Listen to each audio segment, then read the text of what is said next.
15 നോമ്പിൻ്റെ സമാപനത്തിലേക്ക് നമ്മൾ എത്തുകയാണ്. യോഹന്നാൻ്റെ സുവിശേഷം 19-ാം അധ്യായം 25-ാം വാക്യം. യേശുവിൻ്റെ കുരിശിനരികെ അവൻ്റെ അമ്മയും അമ്മയുടെ സഹോദരിയും ക്ലേപ്പാസിൻ്റെ ഭാര്യ മറിയവും മഗ്ദലന മറിയവും നിൽക്കുന്നുണ്ടായിരുന്നു. ഈശോയുടെ അമ്മ നിന്ന സ്ഥലം ഏതായിരുന്നു? ഈശോയുടെ കുരിശിൻ്റെ അരികെ അവൻ്റെ അമ്മ. വളരെ പ്രധാനപ്പെട്ട വാക്കാണത്. ചില അകലങ്ങളൊക്കെ സ്വാഭാവികമായി നമ്മൾ കുരിശിനോട് കാത്തു സൂക്ഷിക്കും.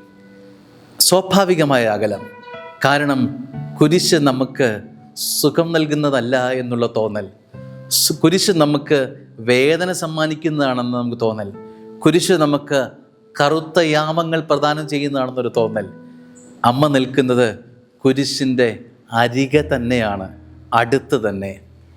ജീവിതത്തിൻ്റെ ആരംഭം മുതൽ ഈ കുരിശനുഭവങ്ങളായിരുന്നു.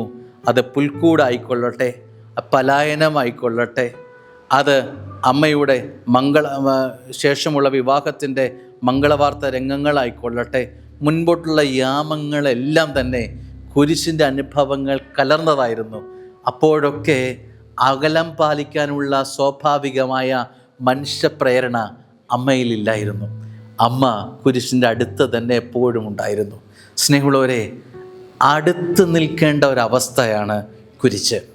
അകലം പാലിക്കേണ്ട അനുഭവമല്ല, മറിച്ച് അടുത്ത് ചേർന്ന് ഓരം ചേർന്ന് നിൽക്കേണ്ട അവസ്ഥയാണ് കുരിശ്.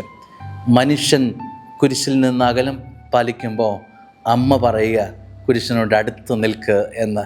കാരണം കുരിശിൽ ആരുണ്ട്? ഈശോയുണ്ട്. അനുഗ്രഹമാവട്ടെ ഇന്നത്തെ ദിവസം. ആമേൻ.